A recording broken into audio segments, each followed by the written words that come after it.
for me. Where would Archie be? Now, as a guy that knows a lot about Rolex and such like, he's had a lot of experience, albeit of a sort of quite a narrow demographic of watches, okay? So his experience of that sort of thing would be, I suppose, a 9. Is he an expert? Well, yeah, of all the YouTubers, you'd have to say he's probably more of an expert than most.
This is a response video to a post that was put on a Facebook group I'm on the other day.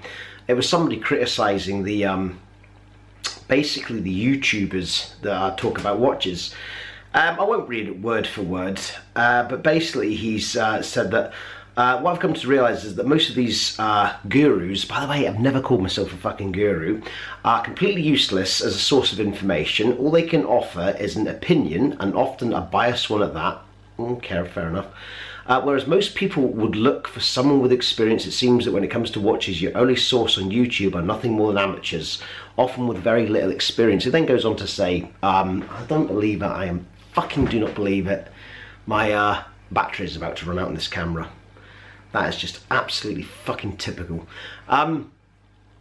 So yeah, what he was basically saying was, majority of the YouTube guys have got nothing better than, say, a Rolex Submariner, and we can only give an opinion based on that, and anything else above that is basically our experience of trying a watch on for 30 seconds in the shop.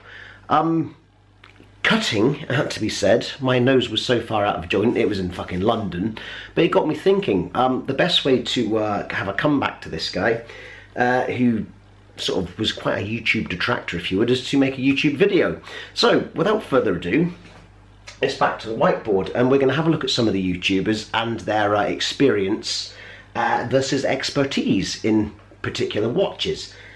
Now, I've done this the same way as we've done the whole watch thing. You want to be an expert. Lots of people are experts. Lots of people have got experience with lots of different watches. Absolutely fine. So where the best YouTuber, of course, is going to end up will be up here somewhere, if that's at all possible.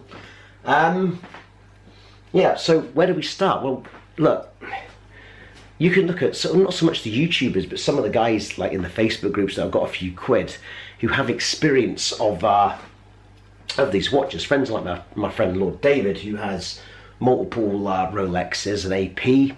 I don't think he's got a JLC or anything like that, but he has a high class collection. Cody Jarrett, another guy in the group's got a few JLCs, a few Pateks, a few Rolexes. These sort of guys are here. You know, they're sort of got a bit of expertise. They kind of know a few things about various movements and whatnot, but they've got the money, they have the experience, I suppose, with actually owning the watches. I suppose you could also say somebody that works in the shop and handles these things over a course of a few years. Guys like Paul Thorpe and like Christian from Theo and Harris, who are actual dealers. Now, these guys you reckon would score pretty high, wouldn't you? Tim from What You Want as well.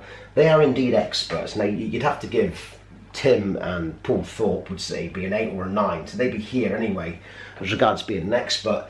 Experience, yes, they'd be right up there too, which would bring them up to this line, which is pretty close to perfection, if you would. However, they, for me, have to be disqualified down to the fact that they're always selling something. So we, in that respect, then just have to keep this to the actual sort of amateur YouTubers like myself and Bruce Williams and such like. So let's take, for argument's sake, I just mentioned his name there, Bruce Williams, right? Okay, here's a guy with limited knowledge of watches. He won't mind me saying that. He's probably a 4 on the expert level, maybe even less. And he's had Omega Seamasters, and now he's got an Explorer 2, which he got from Mark Goldberg. And he's had Tudor Black Bay, that sort of level that a lot of people find us like. He's probably a sort of almost a sort of a straight 4-5 sort of guy. So Bruce is about there. Okay, Mark Goldberg, another one, a big time Rolex fanboy. You would put him probably a little bit more expertise, probably a lot more experience with the amount of Mark Goldberg, with the amount of watches that he's actually owned. Mind you, he is old. He'd be a little bit further up there. Now, the point of this video as well, before the camera runs out, is I want you to tell me what you think, because as YouTubers, what we're very good at is just giving you our opinion. I like to think that I open the conversation up as well. So before, if the camera runs out, what I want you to do is, you guys can complete this for me. Where would Archie be? Now, as a guy that knows a lot about Rolex and such like, he's had a lot of experience, albeit of a sort of quite a narrow demographic of watches. Okay, so his experience of that sort of thing would be, I suppose, a 9. Is he an expert? Well, yeah, of all the YouTubers, you'd have to say he's probably more of an expert than most.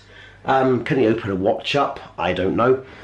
Would Archie deserve to be sort of up here somewhere with his expertise and experience in watches? I'd say out of all of us, yeah. I mean, he's probably the guy that does know a thing or 6. And let's be fair, let's be brutally honest here, Archie always bangs on about the same watches: Rolex Sports, JEWELLERY, and Omega Man on the Moon. And a lot of people's collections are actually centered around a Rolex Sports, Omega chronograph, some sort of JEWELLERY or something along that level. So he can't be all that wrong. Where do I stand? Jesus. Probably me. I'm probably about there. Tell me what you think about that. What I was want you to do is, anybody I've not mentioned here, put them in. You've got a 0 to 10 on the expert level. This is your people that have worked in shops and have experience handling these things. Your experience level is the people that have had the money to buy the watches, maybe don't have the expertise though. You tell me where I should fit the rest of that in, and I've literally got 30 seconds left before this camera runs out, alright? So let me know what you think about that. Put in different places, different people. Think of CG, think of Johnny Casual if you like, Matt Stevens, Don Haynes, Federico, TGV. Put them in somewhere along this demographic, alright? 0 to 10. This is where the absolute expert is. And I'm going to have to go because I've got 3, 2, and out. Cheers. Oh, it's still running. Oh fuck, I've got an extra couple of seconds. So, and remember to like and subscribe, and if you fancy supporting me on Patreon, I'd be very, very grateful. The link is in the description below. Okay, cheers. We specialize in the repair of Rolex and Patek Philippe watches. We've been doing the same thing for more than 25 years. We have Rolex technicians certified by Rolex who actually used to work for the company for many years, like if we're doing the work on the factory. We completely disassemble the watch and we put it to work like brand new condition. When you get the pre-owned watch, it's like if you're getting a brand new unit. The only difference is the money.